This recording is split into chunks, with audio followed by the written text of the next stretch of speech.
So guys, bali time check, mga 2 o'clock na yan, mga 2:38 na ng hapon.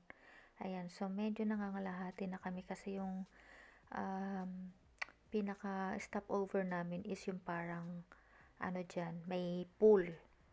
Pero hindi naman talaga siya actually pool ha. Basta parang pwede kang maligo kasi para siyang korte na pool. Ayun. So, yun na yung hinahanap namin ng mga time na yan. Pero grabe, tirik na tirik yung araw. Ang sakit-sakit sa balat. Pero, ano naman, naiibsan yung pagod namin at init ng araw dahil sa ganda ng view. Ayan, as you can see, diba? Napakaganda. So, ayun.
So, as you can see, ayun na siya guys, yung pinaka parang green doon, yun yung pool. So, doon kami bababa at doon kami mag-stay ng mga ilang oras kasi magla-lunch kami and everything. Ayan. So, yan na yung pinaka stopover namin. So, medyo nakakalahati na talaga tayo ng route natin kasi ang ano naman is yung pabalik na. So, ayan, bababa kami dyan. Tapos, yung iba, may mga dalang panligo. Pero ako kasi hindi na ako nagdala. Kasi wala naman akong balak na magtampisaw or maligo pa dyan. Ang gusto ko lang is ma-experience yung pag-hiking dito sa lugar na to. Ayan. And medyo mahangin at pero tirik na tirik ang araw. Ayan. So medyo struggle yung pagbaba dyan. Kaya kailangan medyo konting ingat dahil baka at mabato ang ating dinadaanan.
So, time check guys, mga 4:15, 4:30 na yan.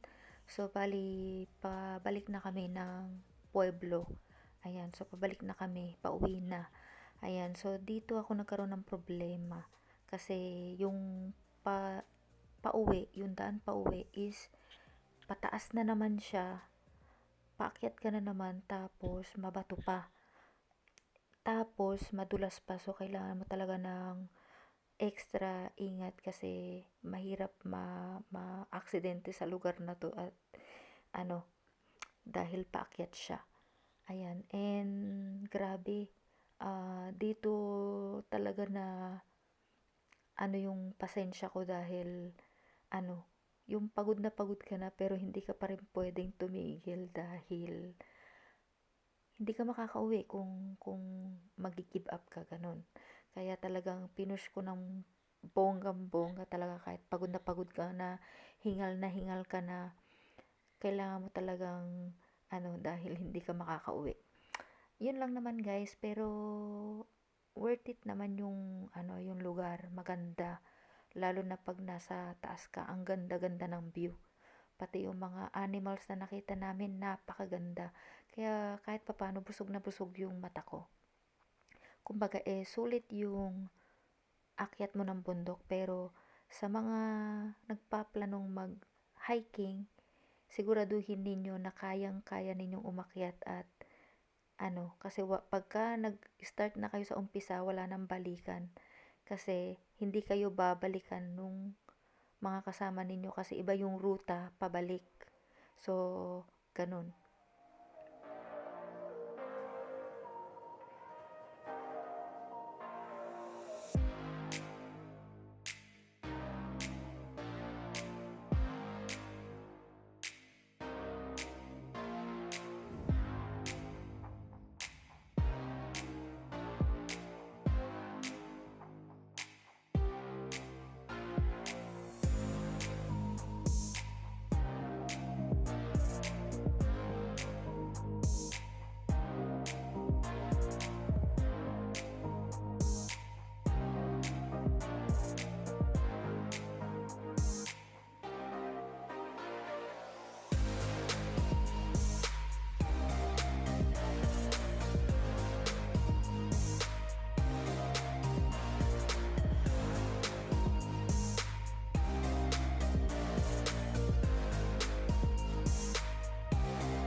By the way guys, baka may magtanong kung ilang kilometers yung aming nilakad. Hindi ako sure, parang mga 12 to 13 kilometers, ganyan. So, talagang nasa moderate siya kasi yung pabalik mo, ganito yung ruta.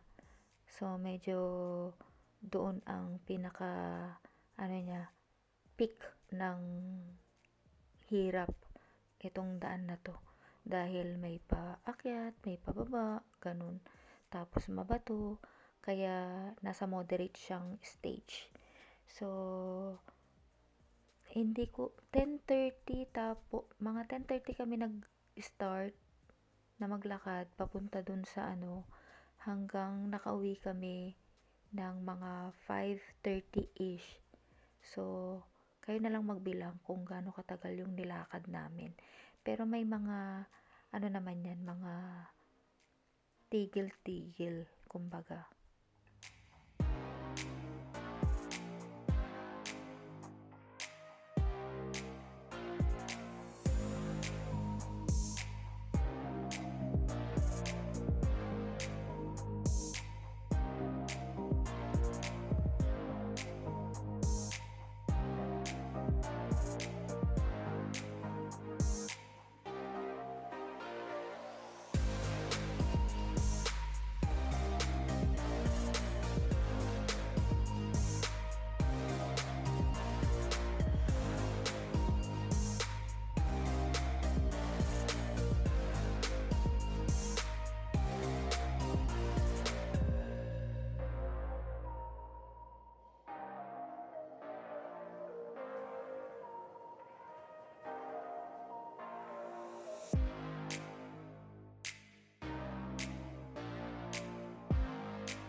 So, hanggang dito na lang guys. Medyo hindi ko na na-videohan yung pabalik namin ng pueblo.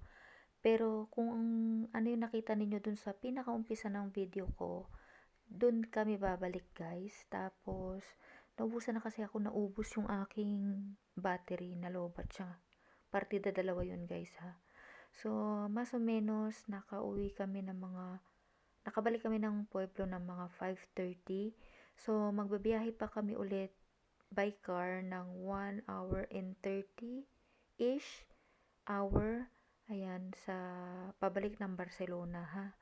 Ayan, so I hope nagustuhan niyo po yung ating hiking vlog. And thank you for watching. Don't forget to like, comment, and subscribe to my channel. Thank you.